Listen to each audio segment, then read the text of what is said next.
Resumen del capítulo 12 de la vida de Jesús contada por él mismo. Causas de la muerte de Jesús.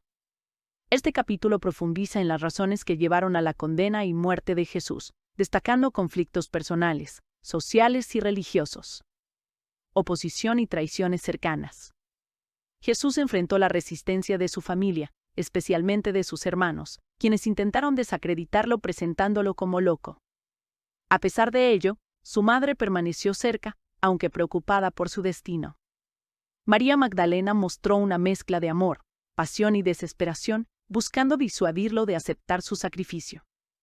Razones religiosas y políticas. Jesús fue acusado de herejía por desviarse del culto mosaico y autoproclamarse Hijo de Dios. Fue señalado por las autoridades religiosas como perturbador social y subversivo, lo que llevó a su juicio bajo la jurisdicción romana. Predicaciones y resistencia. En sus últimos días, Jesús intensificó su mensaje, atacando la corrupción de los sacerdotes y las injusticias de las autoridades públicas. A pesar del creciente odio hacia él, Jesús continuó su enseñanza sobre la fe, la inmortalidad y el amor divino. Sus momentos en Betania. Encontró una breve tranquilidad en Betania, donde cuidó a Simón de una enfermedad. Esto fue interpretado como un milagro, aunque Jesús explicó las bases científicas y espirituales de sus actos. Durante un banquete en su honor, Jesús habló de su muerte y glorificación, revelando su propósito mesiánico y advirtiendo sobre las traiciones y abandonos que enfrentarían sus seguidores. Reflexión espiritual. Jesús destacó la importancia de la fe verdadera, libre de fanatismo y basada en la razón. Subrayó que la pena de muerte, la guerra y la violencia son contrarias al principio divino de no matarás. El capítulo concluye con la preparación para los eventos que lo llevarán a la crucifixión, dejando un mensaje sobre la inmortalidad del espíritu y el amor universal como enseñanzas fundamentales.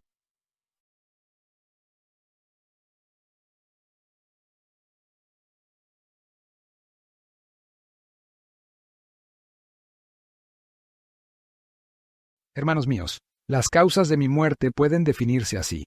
El delito de Jesús en el pasado fue el de facilitar las sediciones populares, propalando por el intermedio de los sacerdotes sospechas de connivencias con los paganos. El delito de Jesús más tarde fue su desviación hacia el culto fundado por Dios mismo, y esta desviación del culto resultó de mayor gravedad y de mayor poder de seducción por la cualidad de Hijo de Dios que Jesús se abrogaba. La ley mosaica tenía que alcanzarle a Jesús, a quien tenían que infligírsele el suplicio de la lapidación. Pero el juicio de la casta sacerdotal precisaba la adhesión de esa misma autoridad, que a menudo se desentendía de las cuestiones que se suscitaban entre los hebreos, y precisábase, padre, también del concurso popular para el cumplimiento de la venganza del clero, por lo cual se tomaron de las últimas predicaciones de Jesús pruebas de culpabilidad como perturbador y abolicionista de las leyes civiles, a más de las religiosas, para hacerlo caer así bajo la jurisdicción de Poncio Pilatos, procurador romano. Y ante el pueblo se le acusó a Jesús por seducción y alianza con el espíritu de las tinieblas. Refiero aquí los motivos de mi condena, motivo cuyo valor discutiré después. Al mismo tiempo, que daré una explicación de cada uno de los delitos que se me acumulaban, por defecto de una reproducción inexacta de mis enseñanzas. Ello nos llevará a extensos desarrollos y tendré que honrar el coraje de mi intérprete, que sufrirá por estos minuciosos detalles más de lo que haya sufrido a causa de las anteriores presiones de mi espíritu. José y Andrés preparaban las humillaciones con que fui amagado más tarde, refiriendo lamentables episodios de mi infancia, referentes a los últimos días de mi padre y al abandono de mi madre. Ellos agregaron a la expresión de su falsa piedad, por la que designaban como mi pobreza intelectual, la difamación de mi vida íntima y de mi cualidad de hijo de Dios, mediante viles espionajes, con juicios desleales y con una designación burlesca, en cambio de la que yo había tomado.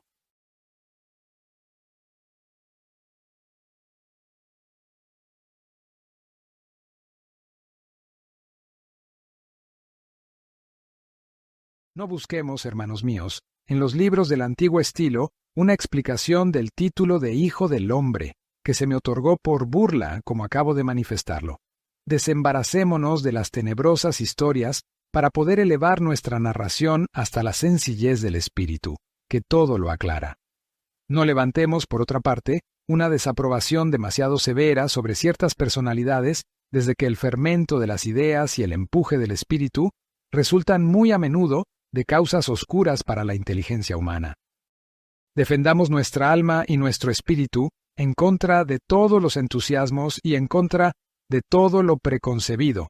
Hagamos distinciones entre las diversas graduaciones, pero no maldigamos a nadie.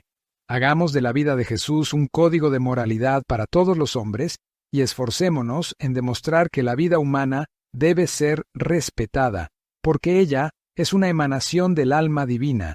La vida humana, encerrada en los límites impuestos por el Creador, es un descanso en medio del camino de la inmortalidad. La vida humana deformada por el vicio, acortada por los excesos, torturada por los odios, despedazada por el delito, representa una espantosa falta de razón que revela la bestialidad de la naturaleza, aún no domada vuelta hacia la bestialidad primitiva a causa de un regreso en el orden ascensional. Las dos, bestialidad de naturaleza y bestialidad regresiva, constituyen los verdaderos flagelos del mundo. La primera revela la fuerza brutal de la bestia, la otra dirige las tendencias de la bestia como para hacerlas más mortíferas. Las dos desarrollan, mediante el contacto, los males asquerosos del alma, del espíritu y del cuerpo. Las dos marchan entre la sangre, se alimentan de orgías, se duermen, vencidas por la saciedad, encima de ruinas. Representándoos a Jesús en los últimos momentos de su vida de Mesías, hermanos míos, no alimento la idea de llamar vuestra atención tan solo sobre Jesús, pero sí pido que todos los que lean estas páginas reflexionen profundamente respecto de las enseñanzas que ellas ofrecen a su consideración. No tengo más que un propósito, esto es, el de convertir en mejores a los hombres, propósito que se alcanzará si ellos meditan sobre mis palabras.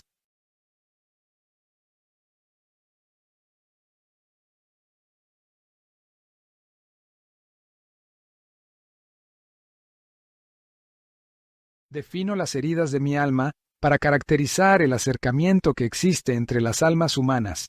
Explico la culpable intención de los que me desconocieron para volver a traer hacia una dulce resignación a los que se ven calumniados.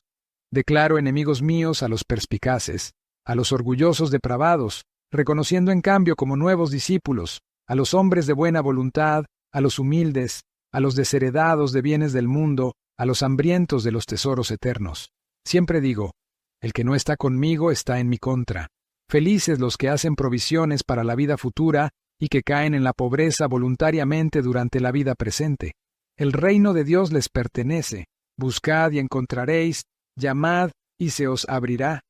La luz y la verdad son dones de Dios. Esparcidlas ampliamente entre todos los que os las soliciten, con el ardor de un alma libre y con un espíritu deseoso de las cosas celestes.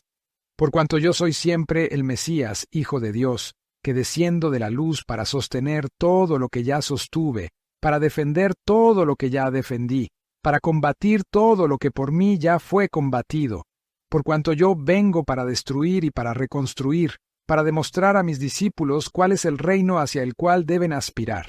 Tal reino no es de este mundo, no hay ya lugar a equívocos. El espíritu libertado de las sombras de la naturaleza humana se ilumina de luz divina, no siéndole ya posible desviarse por ignorancia ni empequeñecerse por temor a las crueldades de los espíritus humanos.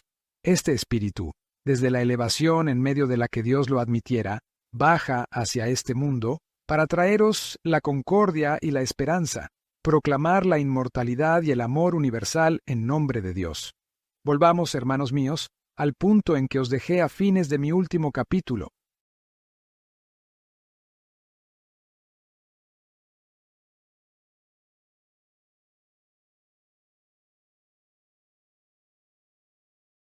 La tranquilidad de que yo gozaba en Betania se parecía al silencio que precede a las explosiones, porque en Jerusalén el odio sordo de los sacerdotes empezaba a manifestarse ostensiblemente, y el pueblo, de cuyas simpatías yo no gozaba desde las bravatas que lanzara en las proximidades del templo, prestaba oído complaciente a los díceres que se hacían correr respecto de la ineptitud y falsa virtud de mis máximas, respecto de la vanidosa pretensión de mi espíritu, que yo me habría complacido en evidenciar juntamente con las demostraciones de mi pobreza y abnegación corporal. Mi madre se encontraba en Jerusalén debido a un llamado de María de Magdala. Ella había formado en esos momentos una inquebrantable voluntad. Se negó a volver a Nazaret y me vi obligado a contemplar hasta mi muerte esa su tristeza, que constituía un vivo reproche para mi sacrificio, ese dolor que penetraba en mi alma debilitándola. María de Magdala hacía derroche ante mí y mi madre, de toda esa energía que puede arrancarse de la pasión y de toda esa dulzura y suavidad que nace de la plegaria. Se retorcía en los espasmos de la desesperación o se arrodillaba piadosamente para pedirle a Dios el poder de abatir mi resolución. Ella se arrojaba a mis pies para manifestarme, con voz baja y temblorosa, toda la felicidad de un amor puro, pero invasor de los resortes del alma y de las facultades del espíritu. Después se levantaba, abrazaba a mi madre, la cubría de besos frenéticos y me suplicaba que las salvara a las 2 de la muerte y del infierno, a donde a las 2 las arrojaría mi suplicio y mi gloria.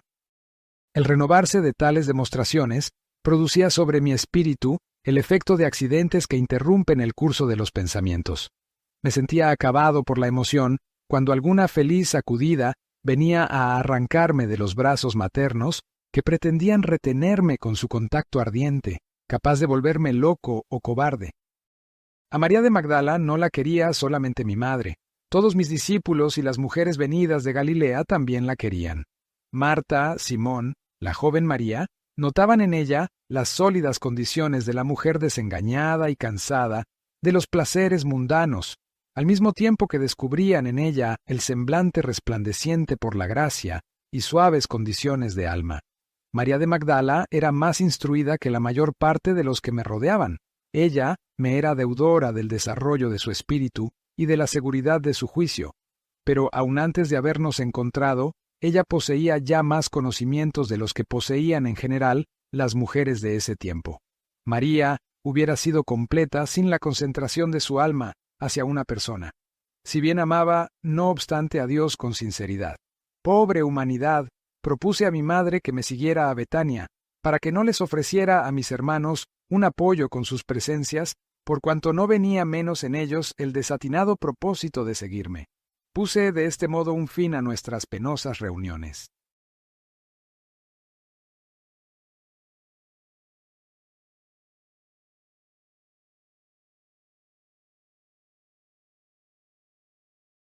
Mi madre me tenía más cariño a mí que a sus otros hijos. La elevada opinión que ella concibiera respecto de mi destino, cuando mi tío Jaime quiso participar de mis fatigas y de mis peligros, sirvió para exaltar ese sentimiento hijo de los cuidados e inquietudes que le había proporcionado el más endeble y menos simpático de los miembros de su numerosa familia. Después de nuestra última entrevista de Nazaret, mi madre alimentaba un solo deseo: salvarme de la muerte.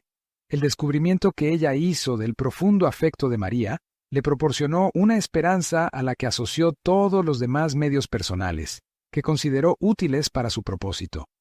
Madre infeliz, 100 veces más infeliz que si hubiese comprendido desde el principio la inutilidad de sus esfuerzos. Mártir humilde.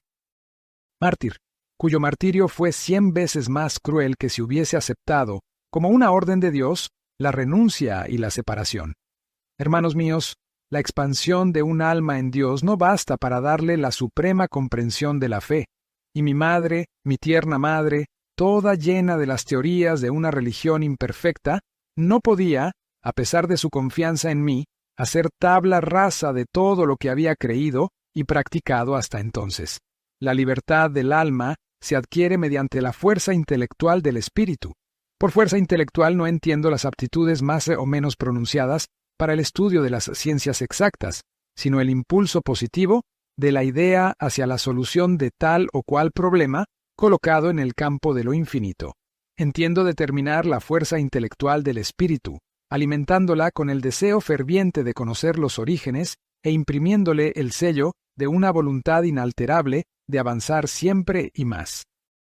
Rechazar una creencia que se apoya tan solo sobre viejos prejuicios y erróneas referencias para abrazar una fe radiante de verdad, en medio de un cielo de luz fascinadora e infinita, es un hecho que no puede producirse sino con el derrumbe de las aspiraciones materiales, con la absorción del principio terrestre del espíritu, efectuado por el principio espiritual del mismo espíritu.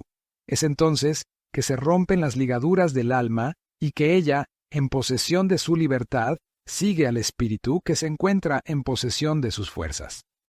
Dios no se revela al alma que, aunque amante, resulta la esclava de un espíritu que obra únicamente por solicitaciones y no por propia ciencia y conciencia.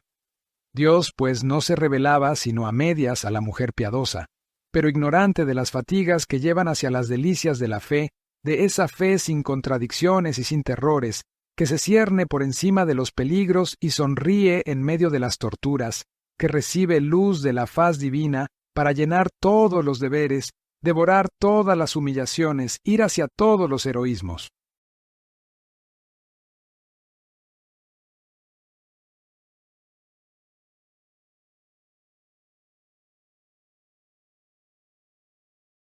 Si mi madre hubiese hecho más fácil mi misión con su fe, hermanos míos, me hubiera ahorrado de una gran amargura durante las luchas de mis últimos días, entre los recuerdos de la vida que huía y las promesas de la vida que se aproximaba. Si mi madre y María de Magdala se hubieran asociado en toda la plenitud de la fe dentro de mis creencias, mi espíritu se hubiera mantenido a la altura de mi familia espiritual, mientras, en cambio, la tendencia carnal de esos dos amores debilitó mis fuerzas y preparó mi debilidad sobre el madero del sacrificio. Mi fe no se ha doblegado. Cuando la fe se establece sobre la realidad demostrada materialmente, no puede debilitarse, pero la naturaleza humana humillaba tan profundamente al espíritu agitado bajo la presión de las fantasías contradictorias que tenía que hacer un esfuerzo para reconquistar esa libertad tan querida y tan necesaria para un apóstol de Dios. La dependencia de los espíritus aumenta en relación con la inferioridad del mundo en que habitan, y agrego que, a pesar de las luces espirituales y de la fuerza intelectual de un espíritu, él tiene que sufrir más o menos deplorablemente por las sombras arrojadas sobre su ideal y por los asaltos dados a sus convicciones, en un mundo en que todas las creencias religiosas se traducen tan solo con demostraciones referentes al pasado, al porvenir, al presente y al honor del espíritu. La familia de los hombres se compone de alianzas sin homogeneidad y sin fuerza colectiva para alcanzar su objetivo. Estas alianzas se convierten en lamentables pruebas para los espíritus honrados con la elevación alcanzada precedentemente en la jerarquía moral e intelectual. En el ejercicio de su libertad, el espíritu encuentra la calma necesaria para su fe, el ardor para las concepciones atrevidas y la decisión para dirigir su obra. Pero, ¿puede acaso esta libertad ser completa y duradera? Desgraciadamente no.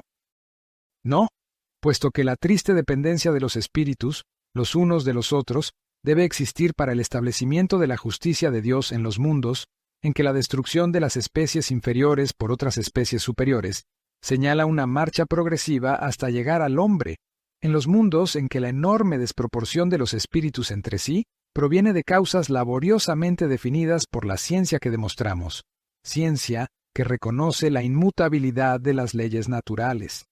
Ahora, constituyendo una ley de este mundo, la dependencia material para los espíritus, nadie puede eludirla, y el espíritu superior que se encuentra de paso aquí conquista una libertad provisoria o se entristece en la esclavitud de su voluntad.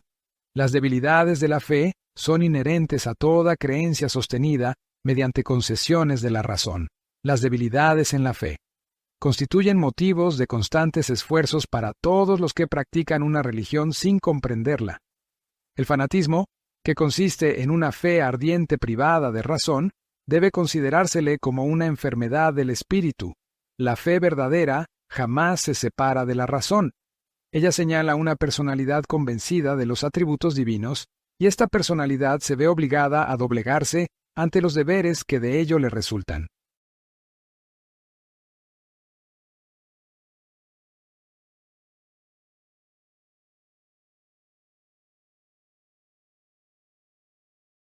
Cualquiera sea la causa directriz del deber, ella es el resultado de luchas, de claudicaciones, de faltas anteriores del espíritu, y los deberes futuros del mismo espíritu se constituirán de mismo modo, sobre la base de sus medios actuales, Tan solo muy lentamente, la naturaleza humana puede desprenderse de sus tendencias carnales, sino que la fe verdadera proporciona el empuje del coraje, la perseverancia en las empresas, el desprecio por los peligros y el estudio de los deberes se hace cada vez más fácil. La materia se desgasta al conquistar nuevas posiciones el espíritu, el que se eleva de etapa en etapa hasta el aniquilamiento de la materia. Hermanos míos, la fe verdadera honra la inteligencia laboriosa que ha recorrido diversos senderos, en los que se ha hecho de protectores. La fe verdadera es el premio de todos los espíritus ancianos, cuyo adelanto intelectual no se ve deprimido por la decadencia moral. Fe resplandeciente. Tú nos confías el secreto de nuestros destinos.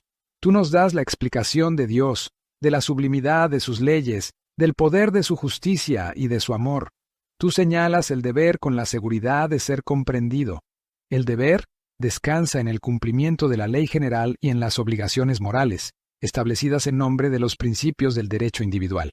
La ley general, principio de derecho individual, emancipación, deducida de una creación inteligente. Inmortalidad, consecuencia de la perfectibilidad. Vosotros exhibís el espíritu humano al desprecio de las grandezas universales, porque el espíritu humano practica o aprueba el homicidio. La familia humana sobrepasa todos los errores del juicio, cuando afirma el derecho de muerte. Dios, árbitro soberano de los espíritus, les concede el cuerpo como instrumento, y el cuerpo se conserva más o menos tiempo, según la dirección que le es impresa por el espíritu y el lugar habitado por el espíritu y por el cuerpo.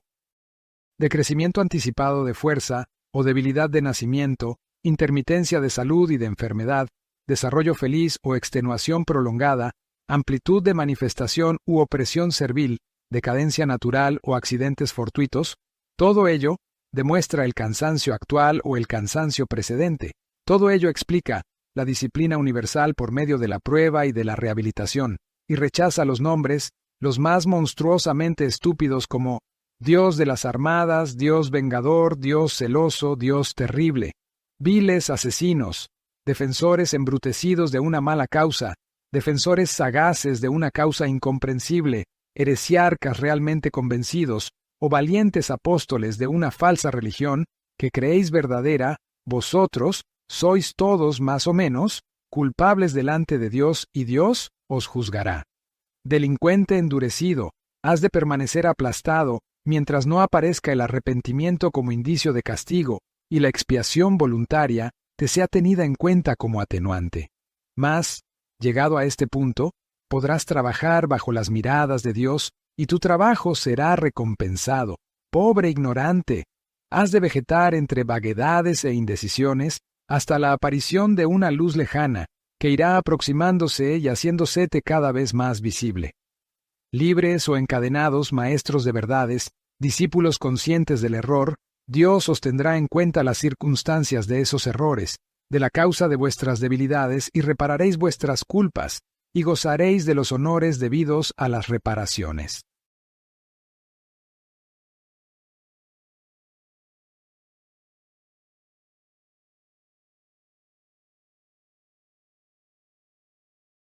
Así es la justicia de Dios. Ella levanta a los más grandes culpables, ordena la emancipación, lleva cuenta de los trabajos, pesa los actos de valor, prepara nuevas glorias a sus Mesías, después de haber purificado sus espíritus, ofuscados por las glorias precedentes. Justicia de los hombres, ¿cuándo llegarás a ser una copia de la justicia de Dios? Hermanos míos, empleo aquí la palabra justicia para designar vuestra fuerza social, mas vuestra fuerza social, encontrándose privada de la idea que manifiesta la palabra justicia, reconozco que esta palabra es deficiente y seguiré empleándola tan solo para ser comprendido. Justicia de los hombres, la que deja envilecerse con todos los vicios de una forma humana y que en un momento dado toma esta forma humana y mata con el pretexto de dar un ejemplo del que precisara la sociedad, embebida de las más abominables máximas de inmoralidad y desprovista del sentido intelectual hasta el punto de que, por una parte, los mandamientos de Dios continuamente repetidos no se ven jamás observados, y que por otra parte, se niega la existencia de Dios. Justicia de los hombres, la que decreta la muerte con el sentimiento del deber cumplido, que se apoya en la mentira, al invocar a Dios para matar, y que resulta siempre como una consecuencia de los instintos de la naturaleza bestial, cualquiera sea la creencia religiosa de que alardee. Depositarios de la fuerza social, los puestos que vosotros ocupáis en este mundo de pruebas son consecuencia natural de las dependencias humanas y preparan otras dependencias humanas. La expresión de vuestro poder, no habiendo tenido jamás como causa motriz la emancipación de los espíritus y el justo reparto de las ayudas materiales, constituirá siempre una vergüenza y una condena para vosotros. Recabaréis el sentimiento de vuestra inferioridad del recuerdo de las explosiones de vanidad de vuestro orgullo, y sufriréis la terrible pena del talión, aplicada inexorablemente en todos los casos de sangre, derramada deliberadamente o con la fría crueldad de una inteligencia humana.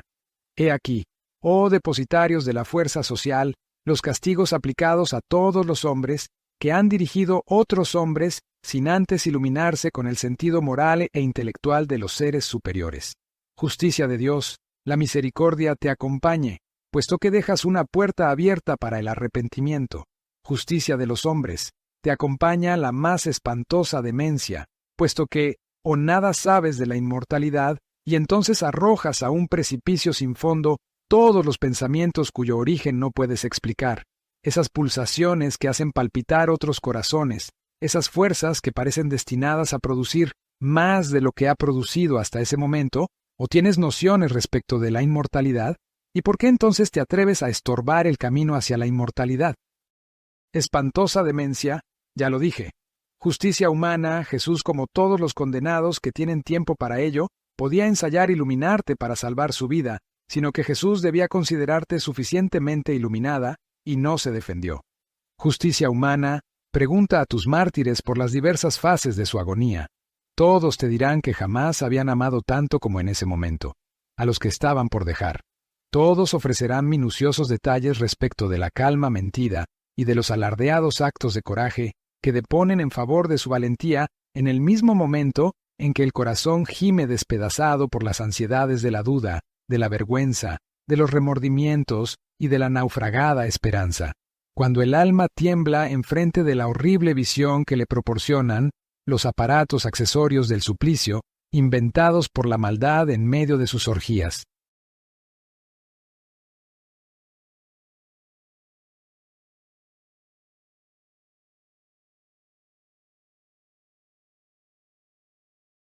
¡Gran Dios! ¡Cuánta sangre derramada sobre esta tierra!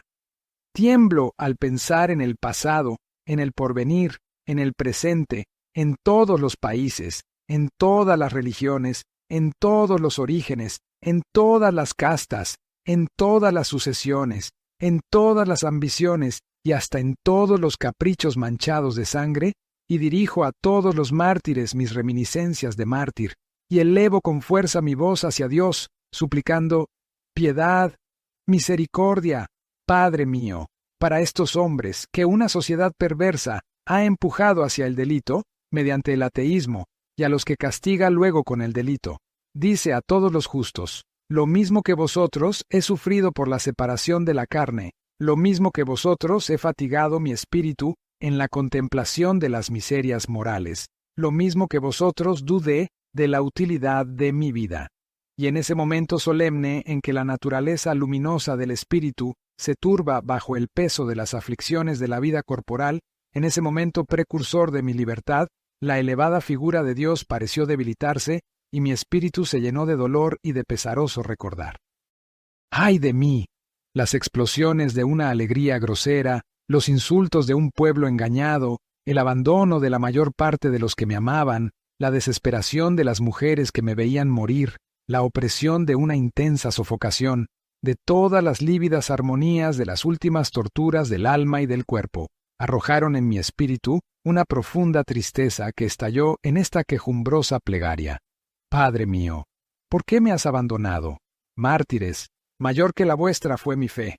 Mas si desmayé ante las atrocidades de la ingratitud humana, si sentí entorpecerse mi voluntad y titubear mi amor fraterno, fue porque las dependencias de los espíritus se convierten en escollos para los grandes caracteres, cuando la fuerza de lo alto no lo sostiene suficientemente en contra de los embates que lo asaltan desde abajo. Es que tenía aún demasiadas ligaduras para que pudiera recogerme en Dios solo. Mártires, la gran voz, Dios os lo dice por mi boca. El espíritu se eleva rápidamente en el estudio de las leyes eternas, a raíz de una muerte impuesta violentamente, cuando esta muerte no es el coronamiento de una vida manchada por el homicidio. Hermanos míos, que un hombre depravado levante su mano sacrílega en contra de una vida humana no significa en manera alguna que una cantidad de hombres tenga derecho de matar al asesino, puesto que la muerte solo le corresponde a Dios y no puede ser un medio para el uso de las criaturas. Cualquiera sea la forma dada al asesinato, el derecho de asesinato no puede existir, puesto que Dios no ha pretendido alterar tácitamente y según las circunstancias las palabras, tú no matarás. Conclusión. La aplicación de la pena de muerte es un insulto al Creador. Otra conclusión derivada del mismo mandamiento, tú no matarás, es, la guerra y todos los actos que inundan la tierra de sangre constituyen negaciones del principio divino y al mismo tiempo asquerosas saturnales del espíritu en delirio.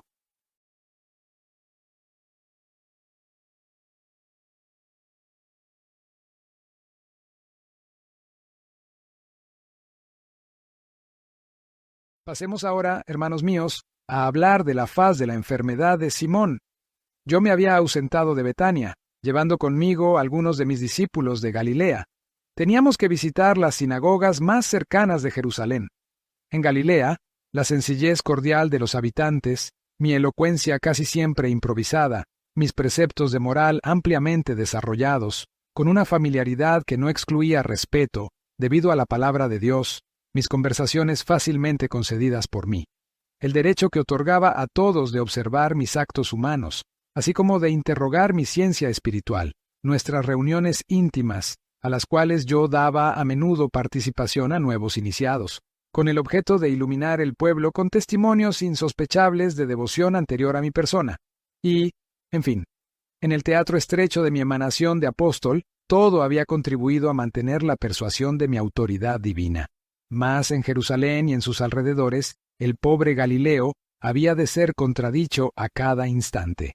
Las sinagogas habían de serle hostiles, los fanáticos y los hipócritas le lanzarían injurias y el desprecio, cuyo desenlace se apoyaría en estas palabras: es mejor que un hombre perezca antes que por él se conmueva la fe de una nación. Fuimos tan mal recibidos en todas partes desde el principio de nuestra gira, que creíamos inútil el intentar nuevas pruebas en las sinagogas, de las que nosotros constituíamos el escándalo, como decía la gente devota, y nos retiramos los dos hijos de Salomé, Mateo, Tomás, mi tío Jaime y yo a la ciudad de Efrón.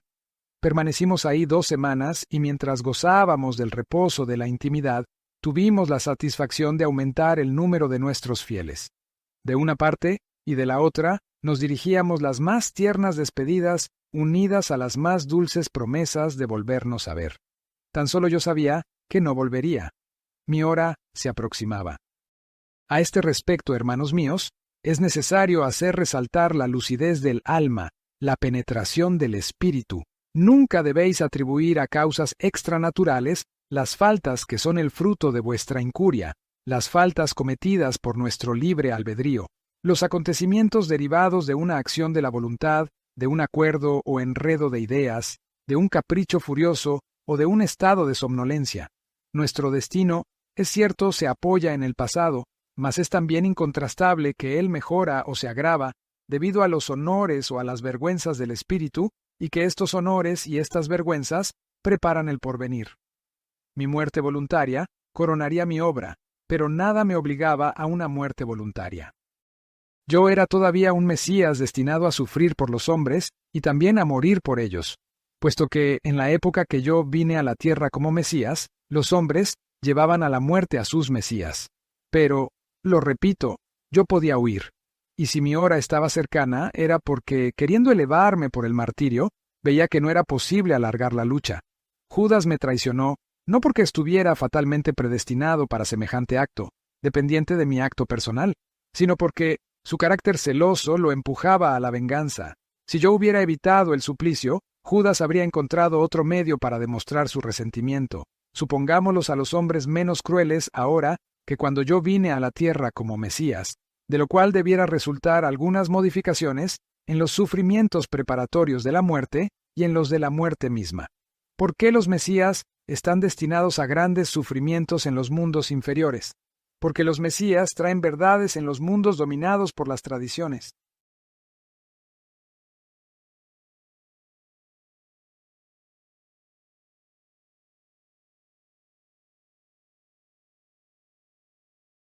De la ignorancia no pueden ser aceptadas las verdades, sino a fuerza de trabajos, de humillaciones, de luchas heroicas y de loca desesperación, hasta la muerte, cualesquiera sean las peripecias de esta muerte.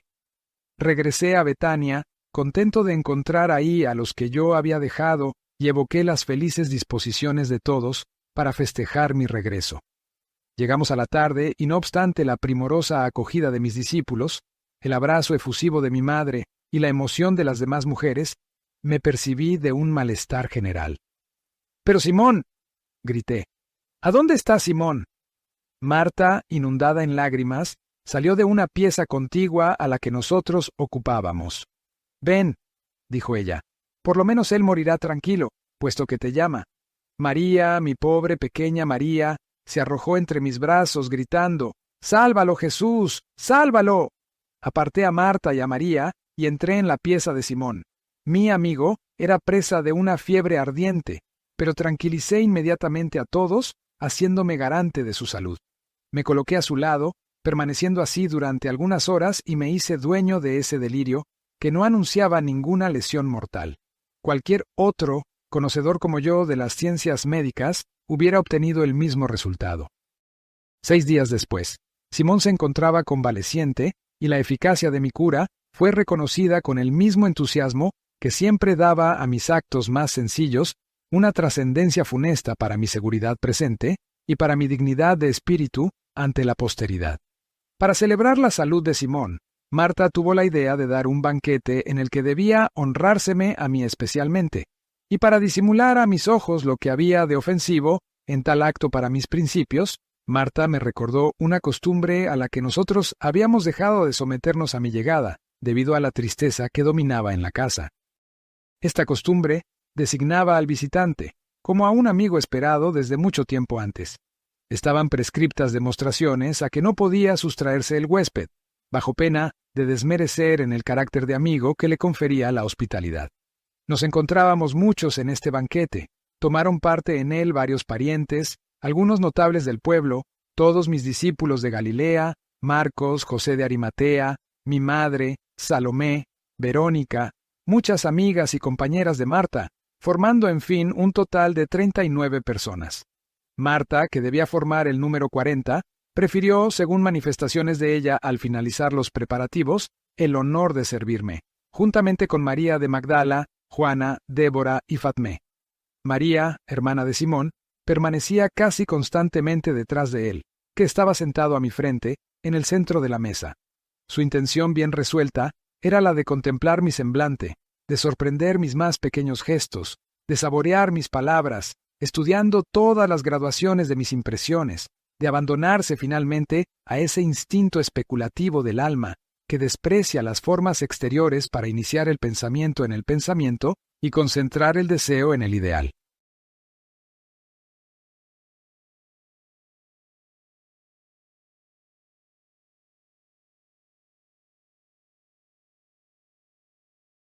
La conversación debía naturalmente girar alrededor del motivo de la reunión. Mis conocimientos espirituales, mi dependencia divina, exaltaron las imaginaciones y me vi obligado a explicar el origen de mi fuerza moral, de manera de luchar en contra de la efervescencia que pretendía hallar el don de milagro en lo que tan solo existía la armonía de las cualidades sensitivas del alma con la fácil penetración del espíritu. Para mejor convencer a mis oyentes, pasé en revista mi vida de apóstol y di a cada uno de mis actos, tenidos por sobrenaturales, el justo valor que les correspondía dentro de mis afirmaciones. Me demostré como el Mesías preparado para su misión, con sólidos estudios sobre el poder de los elementos, sobre la propiedad de las plantas, la debilidad del espíritu humano y el imperio de la voluntad. hice depender todas mis alianzas espirituales de una misma fuente, la larga vida del Espíritu, y todas mis manifestaciones ostensibles del encadenamiento práctico y sabio de las causas y de los efectos. Deduje de la ciencia humana los caracteres ostensibles de mis medios curativos y de la ciencia divina, la felicidad de mi alma, lo cual arrojaba sus reflejos sobre las almas oprimidas y los espíritus enfermos. Establecí finalmente la grandeza de mi fe, la inmensidad de mis esperanzas con tan fogosas imágenes y con tales arranques de entusiasmo, que Simón, presentándome un vaso lleno, me suplicó que mojara en él mis labios, a fin de mezclar el soplo divino con el soplo mortal, y de confundir el Salvador con él, el humilde, resucitado, honor que él pedía, gracia que recibiría con la ardiente fe, con el amor inextinguible que le inspiraba el Hijo de Dios. En ese momento, y después de haber contentado a Simón, oí como un sollozo a mi lado, me di vuelta y vi a María. Ella se había separado de su hermano para acercarse a quien había sido llamado Salvador. Su gratitud, su culto se traducían en acentos entrecortados, en espasmos de la voz, y su espíritu, sobreexcitado por mis demostraciones, venía a implorar el apoyo de mi fuerza en contra de la violencia de sus ilusiones. Tomé a la niña entre mis brazos, su cabeza se inclinó y sus cabellos sueltos formaron un marco de ébano a su rostro inanimado. Todos los ojos quedaron fijos y los pechos ansiosos, a la espera del desenlace de tal crisis, cuyo final se anunció con algunas lágrimas y un débil sonrojo de la piel. María se despertó como de un sueño, sin darse cuenta de la emoción de que había sido causa, y también con un sentimiento de felicidad. Expliqué a Simón la extremada sensibilidad de la hermana, y le indiqué con insistencia que no debía jamás contrariársela bruscamente en sus excentricidades a esa alma tan exuberantemente dotada, a ese espíritu tan despóticamente gobernado por el alma. Apenas vuelta en sí, María desapareció. Me encontraba por consiguiente en buenas condiciones para hablar de un accidente que me sugirió numerosas observaciones sobre las naturalezas corporales dominadas por visiones demasiado fuertes del alma y por ambiciones demasiado fuertes del espíritu. Enseguida me dejé transportar, como siempre, por mi movediza fantasía, hablando con frases sentenciosas y proféticas, en evocaciones de mi espíritu hacia el Ser Supremo.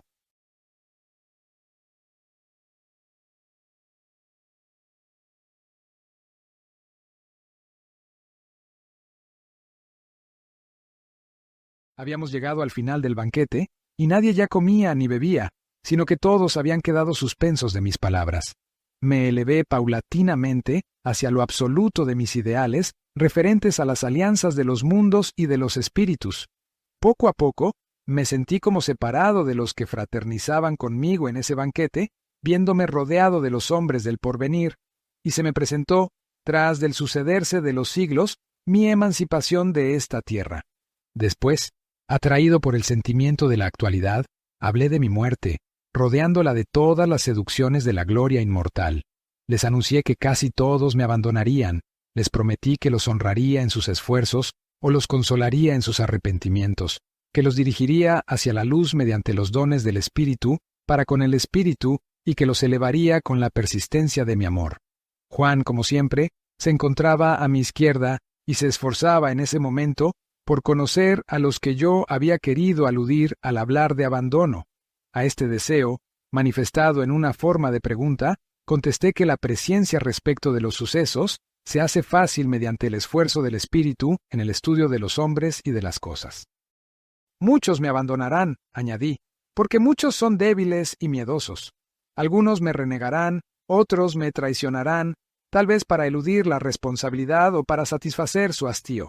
Los hombres no son suficientemente creyentes en mi fuerza de Mesías, y la proximidad del peligro los separará de mi lado. Pero después de mi muerte los hombres de quienes hablo comprenderán la cobardía de su conducta y mi espíritu se les aproximará nuevamente para continuar la obra que he fundado. Hermanos míos, yo no señalé de un modo más preciso a los que me habían de abandonar, renegarme, traicionarme. La razón os la doy con mi contestación a ese discípulo, tan audaz en su fanatismo como exagerado en sus testimonios de amor. La luz que brilla de la ciencia espiritual es la guardiana de las fuerzas humanas para perseverar en las actividades del alma y en el heroísmo del espíritu.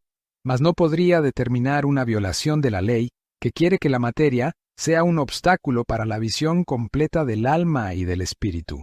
Yo gozaba deliciosamente con los honores que se me prodigaban, y cuando Marta derramó agua perfumada sobre mis manos, y que su joven hermana me la salpicó por la cabeza y por las ropas, me demostré feliz al contemplar la felicidad que ellas experimentaban. La tarde terminó en medio de una alegría expansiva que nada vino a turbar. Hermanos míos, en el capítulo 13 de este libro, pasaremos en revista las causas del odio de los sacerdotes y de mi condena. Después continuaremos la exposición de los hechos que precedieron a mi muerte. El capítulo 13 de la vida de Jesús contada por él mismo aborda varios temas clave relacionados con la vida y enseñanzas de Jesús, sus luchas con las instituciones religiosas y sus propios errores humanos. Aquí está el resumen. Inmutabilidad de sus palabras. Jesús enfatiza que debe ser juzgado únicamente por lo que él ha dicho y no permite que se alteren sus palabras, ni siquiera por la medium que transmite su mensaje.